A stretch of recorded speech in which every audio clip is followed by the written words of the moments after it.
Nobody's Boy, Chapter 8. One who had known a king. Our mode of traveling was very simple. We went straight ahead anywhere, and when we found a village which from the distance looked sufficiently important, we began preparation for a triumphal entry. I dressed the dogs and combed Dulcie's hair, stuck a plaster over Cappy's eye when he was playing the part of an old grouchy man, and forced Pretty Heart into his general uniform. That was the most difficult thing I had to do, for the monkey, who knew well enough that this was a prelude to work for him, invented the oddest tricks to prevent me from dressing him. Then I was forced to call Cappy to come to my aid, and between the two of us we finally managed to subdue him. The company all dressed, Vitalis took his fife, and we went in marching order into the village. If the number of people who trooped behind us was sufficient, we gave a performance, but if we had only a few stragglers, we did not think it worth our while to stop, so continued on our way. When we stayed several days in a town, Vitalis would let me go about alone if Cappy was with me. He trusted me with Cappy. You are traveling through France at the age when most boys are at school, he once said to me. Open your eyes, look and learn. When you see something that you do not understand, do not be afraid to ask me questions. I have not always been what you see me now. I have learned many other things. What? We will speak of that later. For the present, listen to my advice, and when you grow up, I hope you will think with a little gratitude of the poor musician of whom you were so afraid when he took you from your adopted mother. The change may not be bad for you after all.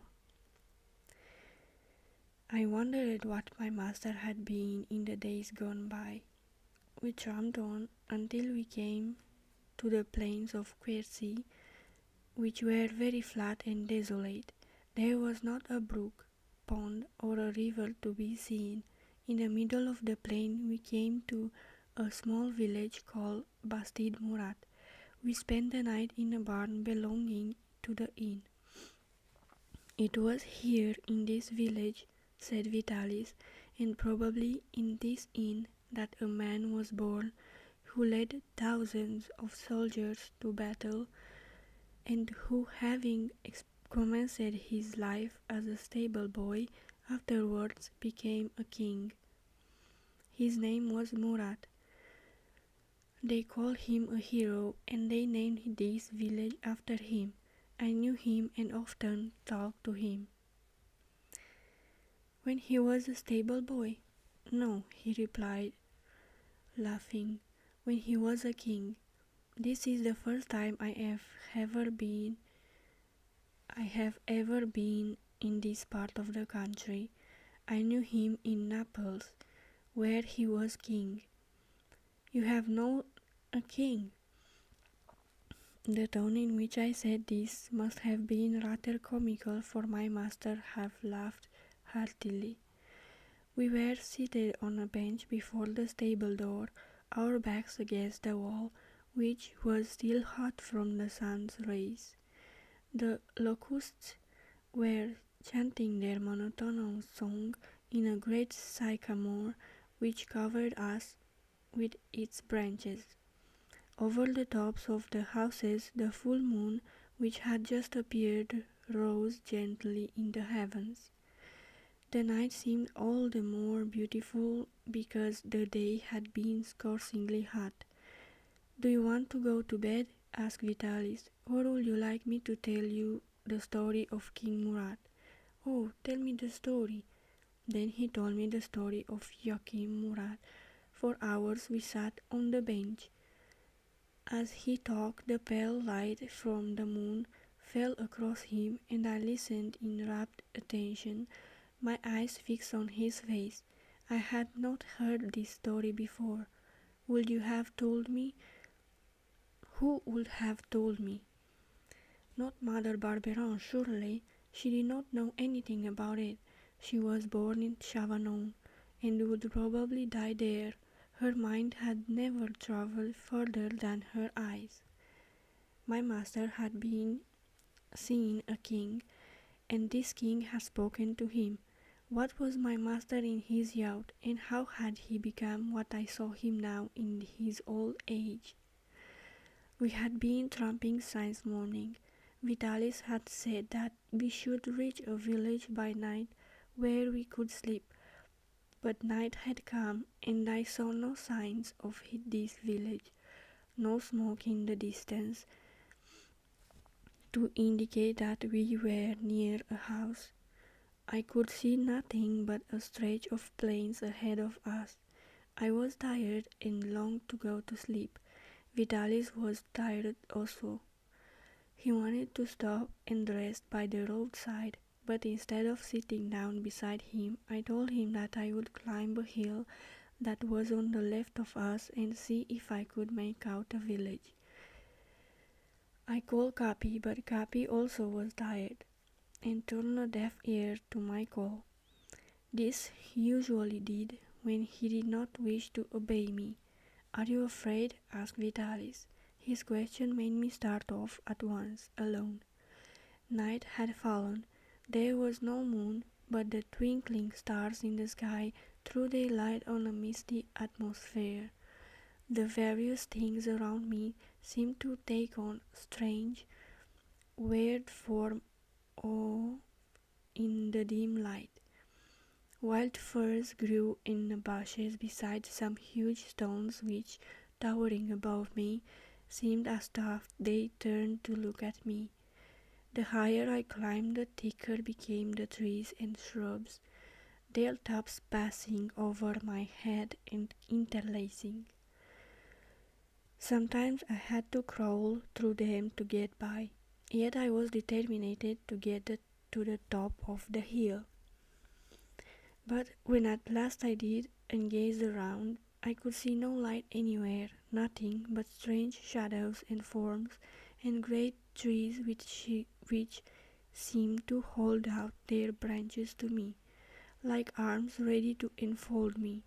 I listened to see if I could catch the bark of a dog or the bellow of a cow, but all was silent. With my ear on the alert, scarcely breathing so as to hear better, I stood quiet for a moment. Then I began to tremble. The silence of this lonely, uncultivated country frightened me. Of what was I frightened? The silence, probably. The night, anyhow. A nameless fear was creeping over me. My heart beat quickly, as though some danger was near.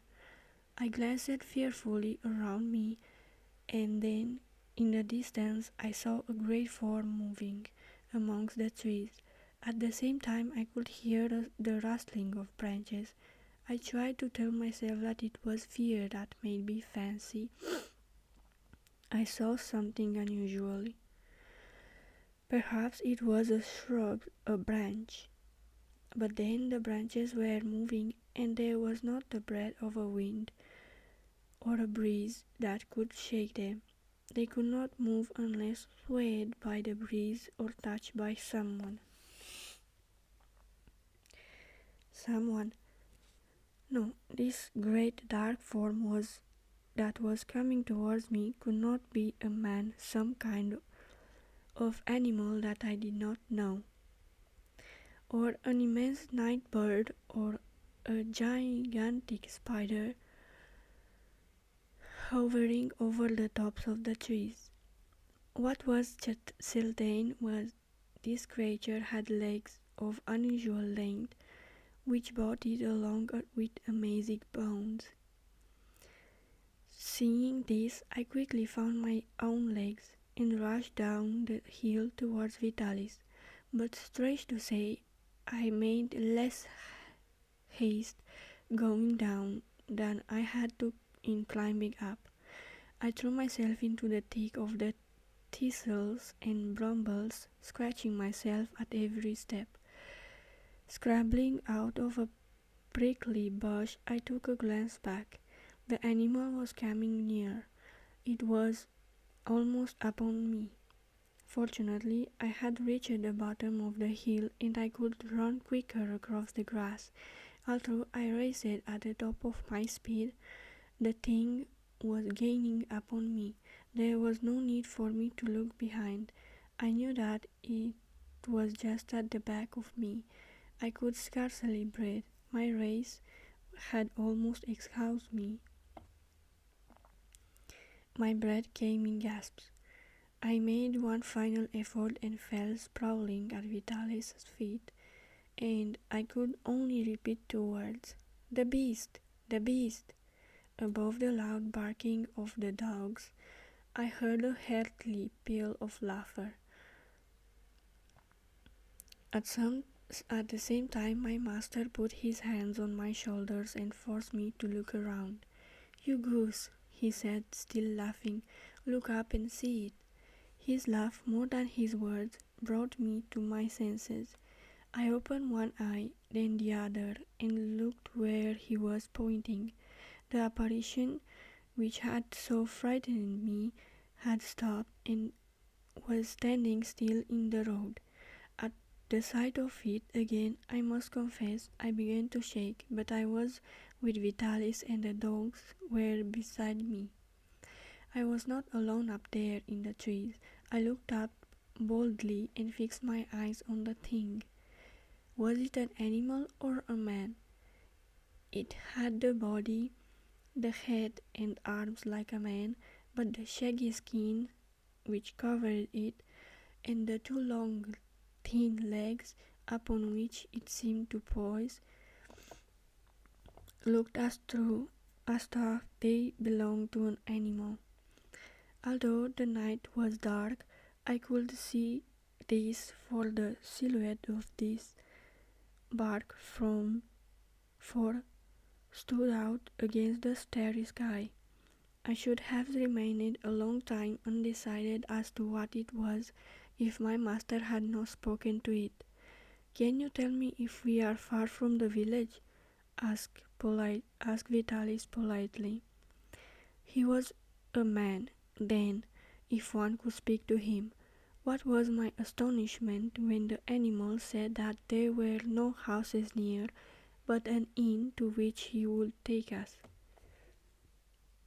If he could talk, why did he have paws?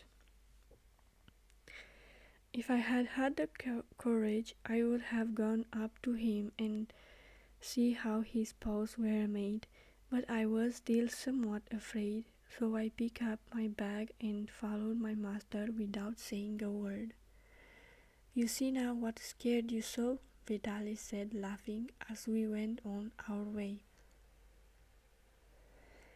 "But I don't know what it is yet. Are there giants in this part of the country then?" "Yes, when men are standing on stilts."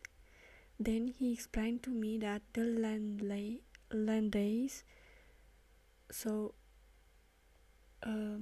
as to get over the marshy plains and not sinking up to their hips, stride about the country on stilts. What a goose I had been!